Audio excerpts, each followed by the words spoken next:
menjatuhkan sanksi berat kepada terperiksa berupa diminta untuk mengajukan pengunduran diri sebagai pimpinan KPK.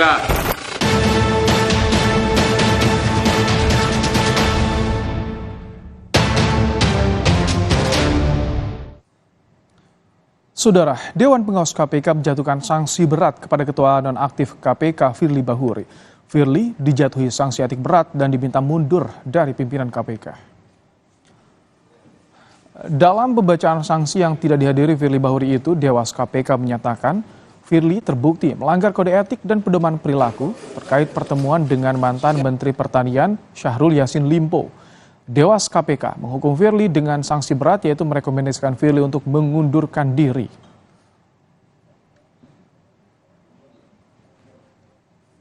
Jatuhkan sanksi berat kepada terperiksa berupa diminta untuk mengajukan pengunduran diri sebagai pimpinan KPK.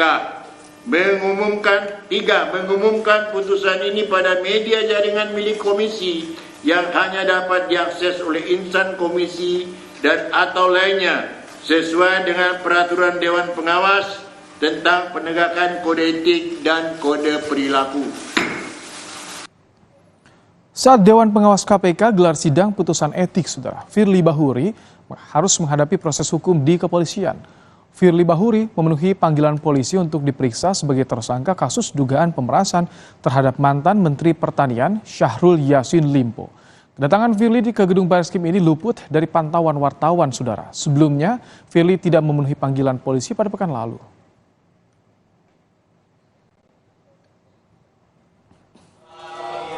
Hadiri pemeriksaan kedua sebagai tersangka, kuasa hukum Firly Bahuri Ian Iskandar yakin kliennya tidak akan ditahan oleh penyidik karena kooperatif. Kuasa hukum menilai selama ini Firly kooperatif hadiri pemeriksaan kecuali ada agenda lain.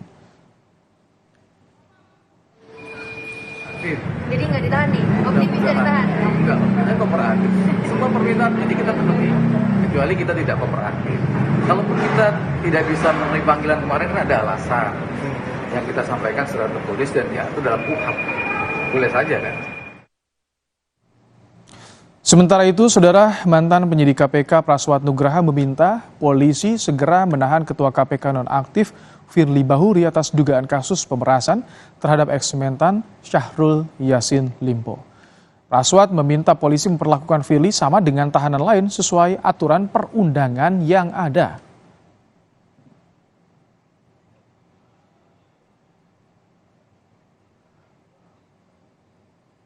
Proses penahanan saudara Firly Bahuri harus sesuai dengan KUHP dan KUHP, harus disampaikan depan publik, harus dipakaikan pakaian orange dan harus diborgol sebagaimana berlakunya asas equality before the law. Maka seluruh tersangka yang ditahan harus mendapatkan perlakuan yang sama di depan penegak hukum.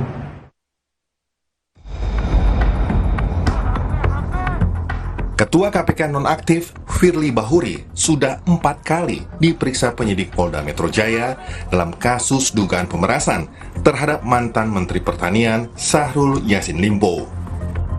2 kali pemeriksaan diantaranya dilakukan saat status Firly Bahuri masih sebagai saksi. Sepanjang pemeriksaan untuk kasus dugaan pemerasan mantan Menteri Pertanian Syahrul Yassin Limpo, Firly Bahuri tercatat 3 kali mangkir. Firly pertama kali mangkir saat agenda pemeriksaan tanggal 20 Oktober 2023. Firly baru bisa diperiksa pada tanggal 24 Oktober 2023. Kemudian pada pemeriksaan 7 November 2023, Firly juga kembali tak hadir dengan alasan ada acara Hari Anti Korupsi di Aceh. Penjadwalan ulang dilakukan untuk pemeriksaan di tanggal 14 November. Namun, lagi-lagi Firly tak hadir. Sebelum pemeriksaan hari ini, Kapolda Metro Jaya sempat mengancam akan memanggil paksa Firly Bahuri jika tak kembali menghadiri pemeriksaan. Panggil melayangkan kembali panggilan kedua berikut, udah disiapkan surat perintah membawa.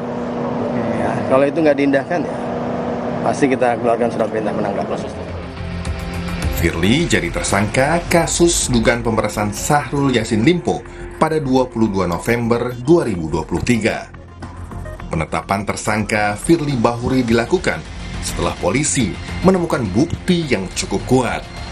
Kendati 3 kali mangkir dalam pemeriksaan dan statusnya sudah tersangka, namun hingga kini Polda Metro Jaya belum menahan Firly Bahuri. Tim Liputan Kompas TV.